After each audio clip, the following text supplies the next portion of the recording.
Énorme breaking news dans le monde des IA, Pika 2.0 vient de sortir et cette nouvelle version promet de totalement révolutionner la manière dont on crée des vidéos avec des fonctionnalités qu'on n'en a pas l'habitude de voir auparavant. Imaginez, vous allez pouvoir utiliser, donner en référence des êtres humains, des objets, des environnements, et Pika va créer une vidéo qui va garder la consistance de tous ces éléments. Ça s'appelle scène ingrédients et ça va faire énormément de bruit. Le but de cette vidéo, c'est qu'on regarde justement ce qu'apporte cette nouvelle mise à jour de cette version 2.0 de Pika. Du coup, installez-vous confortablement, restez bien jusqu'à la fin de la vidéo car vous allez voir que ça envoie du lourd. Allez, let's go! Allez, dans le cas où il y en a qui connaîtraient pas Pika, déjà c'est pas bien car j'ai fait de multiples vidéos sur Pika, même à l'époque où c'était sorti, c'était gratuit, open bar, donc là il vient de sortir la version 2.0 et on est accueilli justement sur le dashboard avec le petit trailer de la version officielle et notamment mettant en avant scène ingrédients et ensuite ça reprend une expérience utilisateur assez classique avec le feed des exemples de la communauté mettant souvent en avant la plus-value de cette mise à jour, donc la fonctionnalité de scène ingrédients et ensuite en termes d'expérience utilisateur, si vous êtes déjà un utilisateur de Pika, c'est la même chose, sauf qu'ils ont ajouté en bas scène d'ingrédients, mais on peut toujours faire de l'image to vidéo. On a toujours les fameux Pika Effect qui avaient été introduits dans la version 1.5, c'était la seule chose qui marchait très bien dans la version 1.5, vous aurez quasi 100% de réussite et en plus de ça avec une ambiance sonore. J'ai déjà fait une vidéo dédiée dessus lorsque la 1.5 était sortie et le petit nouveau il est là, ingrédients, et ça on se le garde de toute façon pour après. Et après en termes de réglage avancé, c'est comme d'habitude, on a la possibilité de mettre des négatifs prompts pour éviter qu'il y ait des choses qui se passent comme deformed, multiple limbs, en fait grain, morphing, wrapping, en fait tous les éléments que vous voulez pas qui se passent. Et ici on a les différents formats, donc théoriquement on est en zone de confort si vous êtes un utilisateur de Pika déjà ou d'autres IA vidéo. Allez, maintenant on va voir ce que vaut le mode texte ou vidéo. Donc ça reste du classique, vous promptez en anglais, vous mettez justement, vous décrivez bien la scène que vous voulez, les mouvements de caméra. Donc là je dis juste que je veux un plan d'un homme au bord d'une falaise qui regarde un vaste paysage post-apocalyptique, que le soleil se couche et donne un monde, une teinte orange foncé. Son expression elle est lasse, comme s'il portait le poids d'innombrables pertes. Et du coup, comme vous pouvez le constater, on se retrouve avec cette scène là et le mode texte ou vidéo a vraiment été bien amélioré. Autant la version 1.5 j'étais très déçu car mis à part les Pika Effect en texte ou vidéo ou en image to vidéo, on n'était vraiment pas du tout à la hauteur. Autant là ils ont vraiment amélioré le modèle, donc attention, on n'est pas encore du niveau de ce que pourrait sortir du Kling, du Minimax pour ne citer que eux, mais vous avez des plans comme vous pouvez le constater qui sont vraiment bien exploitables. Il y a vraiment une bonne compréhension du prompt, vous pouvez vraiment bien détailler les mouvements de caméra, qu'est-ce qui se passe dans la scène et on voit que l'algorithme a été vraiment amélioré par rapport à ça. Donc franchement c'est une bonne mise à jour, je suis assez agréablement surpris car j'attendais pas du tout Pika maintenant là en décembre avec une version 2.0, la 1.5 m'avait bien déçu et là en texte ou vidéo on n'est pas encore au niveau des Cador mais on commence à s'en rapprocher et ça fait vraiment super plaisir.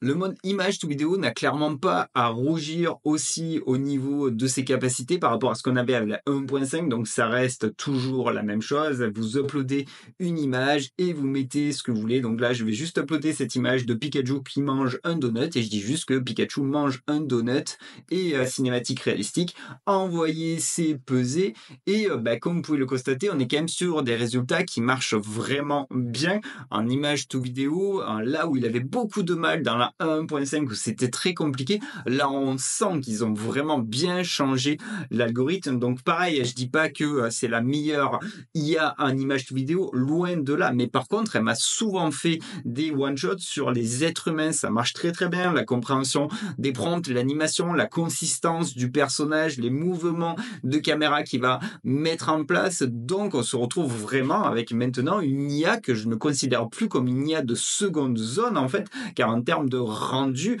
elle est capable de vraiment aller challenger d'autres IA. À mes yeux, il faut vite que Runway aussi mette à jour leur modèle de vidéo, car c'est toujours le même depuis la sortie en juin. Et là, on commence à être un petit peu frustré, enfin moi, à mes yeux, dans Runway par rapport à ce qu'on peut sortir dans de plus en plus d'IA vidéo. Donc en mode image to vidéo, j'ai envie de dire ça marche aussi très bien, bonne compréhension du prompt, il y a juste à devoir créer une bonne image ailleurs, mais ça c'est le workflow un petit peu classique qu'on a l'habitude de voir. Donc dites-moi ce que vous en pensez dans les commentaires, mais là sans encore parler de scène ingrédients, là moi j'étais vraiment agréablement surpris, car j'avais toujours la déception de cette 1.5 et là je me suis dit ok, là ils ont vraiment fait les choses et ils les ont bien faites.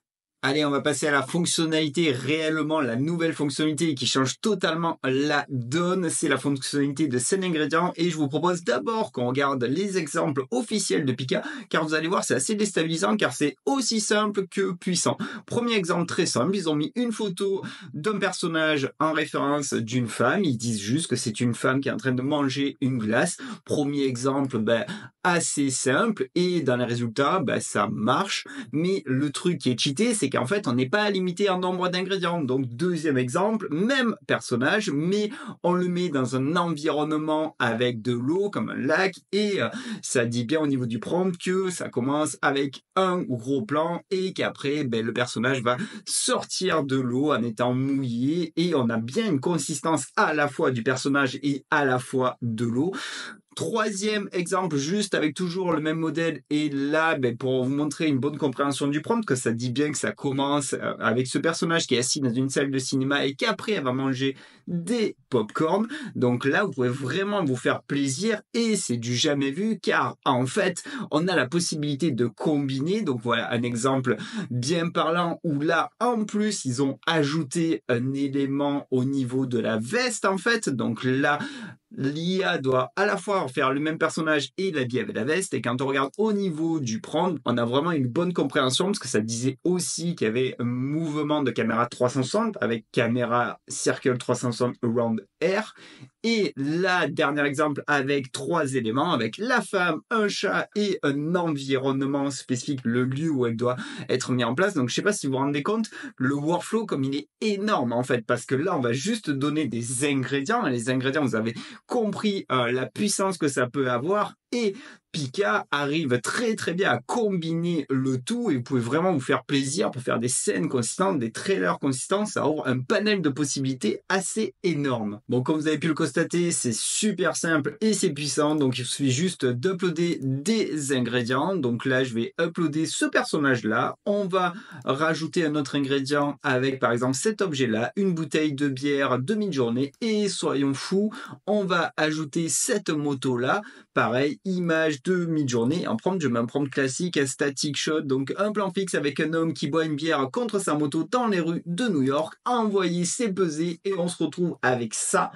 Donc oui, c'est puissant, c'est même diablement puissant, car on l'a pas vu venir. Donc certes, on n'a pas une consistance à 100%, mais dites-moi ce que vous pensez du workflow. Moi, je suis très fan du workflow. Quand ce genre de techno sera vraiment mature et qu'on aura vraiment une consistance qui approchera les 100%, imaginez le panel des possibilités pour les prises de vue de shots publicitaires. Si on regarde un autre exemple avec ce personnage féminin où j'avais mis en ingrédient elle comme personnage, l'environnement dans un Starbucks et justement une tasse de Starbucks, ça ouvre vraiment des possibilités. C'est un workflow qui est simple, rapide à mettre en place, et étant donné que Pika 2.0 a vraiment une bonne compréhension du prompt, on peut vraiment s'amuser.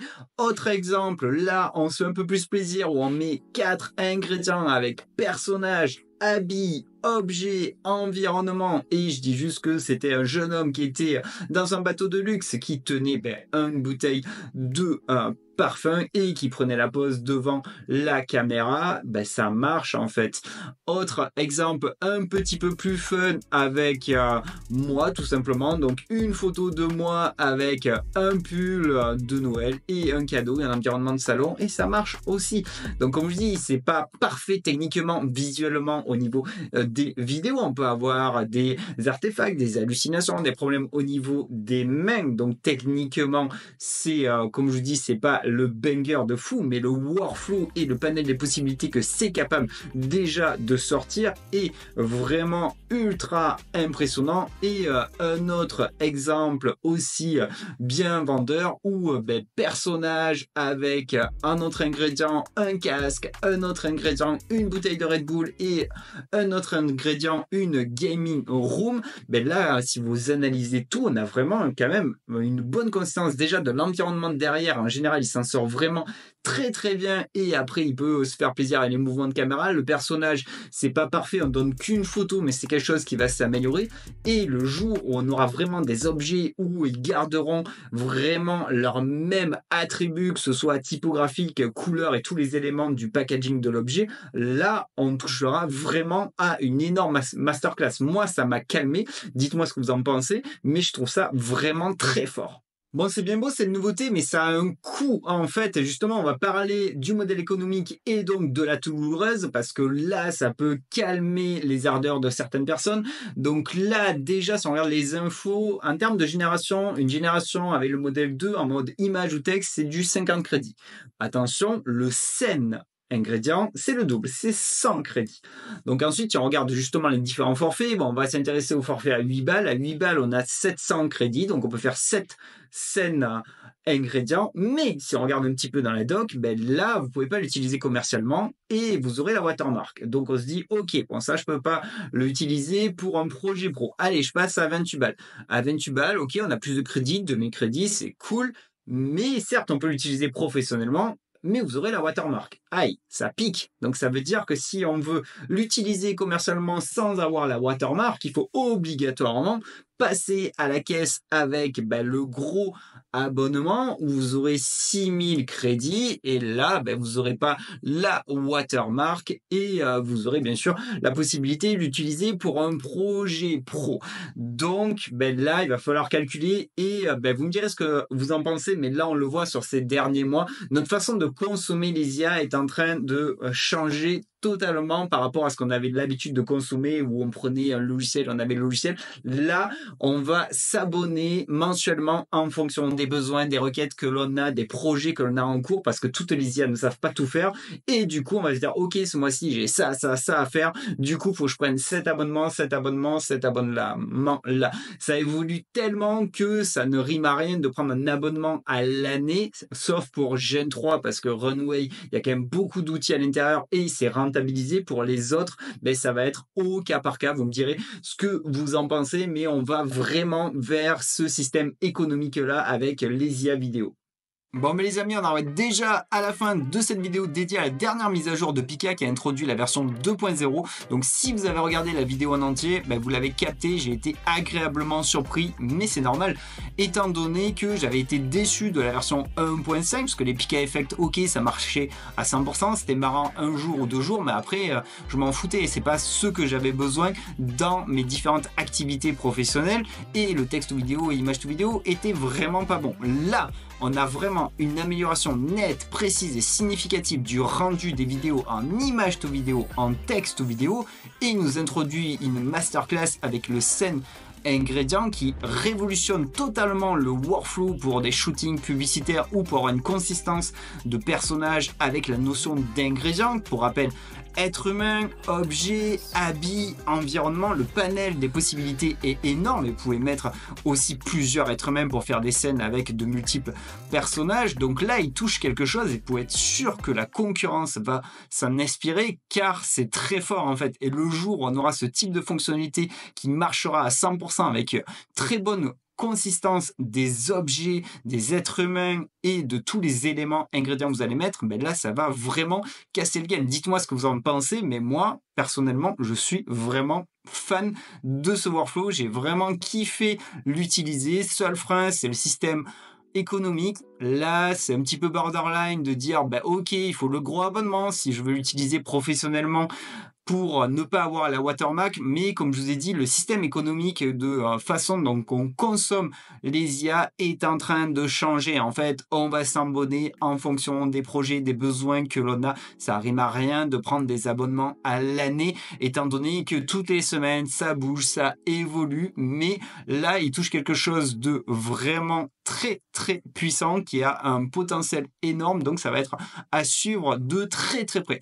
J'espère que vous avez bien kiffé la vidéo. Franchement, j'avais vraiment pas le temps de faire la vidéo, mais c'était tellement important que je me suis dit, bon allez, même si je la fais vite, je vous tourne une vidéo. Donc si vous avez bien kiffé, on fait exploser les likes, commentaires, partages. On aide justement l'algo à faire remonter la vidéo. Et moi, je vous dis, bah, prenez bien soin de vous et à bientôt pour de nouvelles aventures. Allez, salut, salut. Ciao, ciao. Los bandoleros à vie. Los bandoleros à vie.